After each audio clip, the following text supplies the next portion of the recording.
ఏదైనా సరే అభిప్రాయాన్ని చెప్పాలంటే భయమేస్తుంది. ఎవరు ఎక్కడి నుంచి అటాక్ చేస్తారు అంటే అంటే ఏదైనా సరే ఓపెన్‌గా చెప్పడానికి కూడా భయమేస్తుందనమాట. స్వతంత్ర భారతదేశంలో ఏదైనా సరే చెప్పడానికే భయమేస్తుంది. ఎందుకంటే ఒక అమ్మాయిని మానభంగం చేశారని చెప్పేసి శాంతియుతంగా శాంతియుతంగా వాళ్ళ వాళ్ళ వాళ్ళు శాంతియుతంగా చేస్తున్నారు కలకత్తాలో. వాళ్ళ మీద కేసులు వేస్తున్నారు. వాళ్ళని అరెస్ట్ చేస్తున్నారు. స్త్రీని దేవతలాగా భావించే దేశం మనది. ఇంట్లో ఆడపిల్ల పుడితే మహాలక్ష్మి పుట్టింది అని చెప్పేసి సంబరపడతాం. అటువంటిది మన దేశం. ఇప్పుడుండే పరిస్థితులు ఎట్లున్నాయంటే ఇంట్లో ఆడపిల్ల పుడితే భయమేసే పరిస్థితి వచ్చేసింది. అమ్మ ఆడపిల్ల పుట్టింది ఆమెను ఎలా రక్షించుకోవాలి అని చెప్పేసి. ఇంట్లో ఆడపిల్ల ఎదుగుతాంటే గూడా భయమేస్తుంటది. ఎక్కడి నుంచి ఎవరొస్తారో, ఎవరు కాటేస్తారో వాళ్ళని ఎలా రక్షించుకోవాలని చెప్పేసి. ఎన్ని ప్రభుత్వాలు మారినా, ఎంతమంది మారినా ఎందుకని న్యాయం జరగట్లేదో నాకు అర్థం కావట్లేదు. ఏదైనా అభిప్రాయాన్ని చెప్పాలంటే భయపడాల్సిన పరిస్థితులు వస్తున్నాయి. ఎందుకు చెప్తున్నానంటే కొన్ని రోజుల క్రితము మన రెజ్లర్స్ ఉన్నారు కదా! కుస్తీ పోటీ ఆ లేడీస్ ఉన్నారు. వాళ్ళు వచ్చేసి లైంగికంగా వేధిస్తున్నారు మమ్మల్ని అని చెప్పేసి ఢిల్లీలో ఢిల్లీలో ధర్నాలు చేస్తా అంటే వాళ్ళని కొట్టి తరిమేసినారు మన మన రైతుల్ని గూడక వాళ్ళకేదో ఏదో తీసుకొచ్చారు. బిల్ తీసుకొచ్చినారు. అది నచ్చలేదని చెప్పింటే వాళ్ళని గూడక చాలా ఘోరంగా అవమానించారు.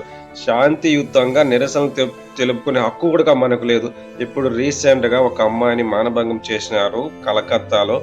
ఆమెకు సపోర్ట్‌గా కొందరు వచ్చేసి న్యాయం చేయాలని చెప్పేసి శాంతియుతంగా ర్యాలీ చేస్తాన్నా గూడక వాళ్ళని కొట్టి తరిమేస్తున్నారు. సో, దేశంలో పరిస్థితులు ఎట్లా తయారైపోయినాయంటే మన దేశంలో ఇలా చెప్తున్నానని మరి తప్పుగా అనుకోకండి. నాకనిపించింది చెప్తున్నాను. మన దేశంలో బతకాలంటే ఒకటి బాగా డబ్బుండైనా ఉండాలి. లేదా పొలిటికల్ పవర్ అన్నా ఉండాలి.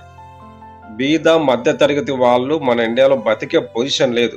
నేను కొన్ని వీడియోలు చూస్తున్నాను. కువైట్‌లో పరిస్థితి ఇలా ఉంది, అలా ఉంది అని చెప్పేసి నిజం చెప్పాలంటే మన ఇండియాలో స్వతంత్ర భారతదేశంలో పరిస్థితులు ఆశాజనకంగా ఉన్నాయా?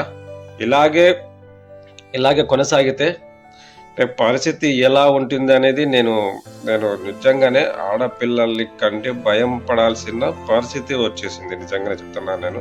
ఎదుగుతాంటే ఎదిగే పిల్లల్ని చూస్తానే కూడా భయపడాల్సిన పరిస్థితులు వస్తున్నాయి.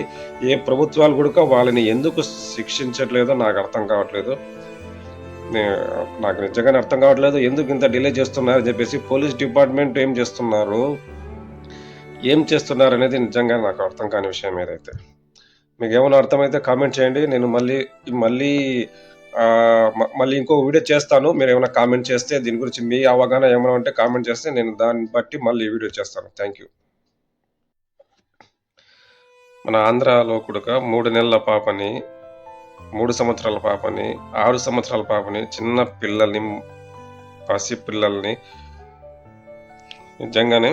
నిజంగానే చాలా జంతువుల కంటే ఘోరంగా బతుకుతున్నామా పరిస్థితులున్నాయి అనిపిస్తుంటది కొన్ని సార్లు. కొన్నిసార్లు పరిస్థితులు మరీ ఇంత దారుణంగా ఎలా మారిపోతున్నాయిరా సామి నాయనా అనిపిస్తుంటది. గల్ఫ్ కంట్రీల్లో ఉన్నటువంటి కఠినమైన చట్టాలని మన ఇండియాలో తీసుకురావాల్సిన పరిస్థితులు ఎంతైనా ఉంది. ఇంకా ఎందుకు డిలే చేస్తున్నారో, ఇంకా ఏం చేస్తున్నారో నాకు అర్థం కావట్లేదు. ఎందుకు అభిప్రాయం ఇది. మీరేమనుకుంటున్నారో కామెంట్ చేయండి. ఆడపిల్లల్ని ఎలా రక్షించుకోవాలో అని చెప్పేసి. మనం చాలా జాగ్రత్తగా ఉండాల్సిన పరిస్థితులు వచ్చేసినాయి. జంతువుల మధ్య జీవిస్తున్నాం. క్రూర మృగాల మధ్య జీవిస్తున్నాం. Thank you.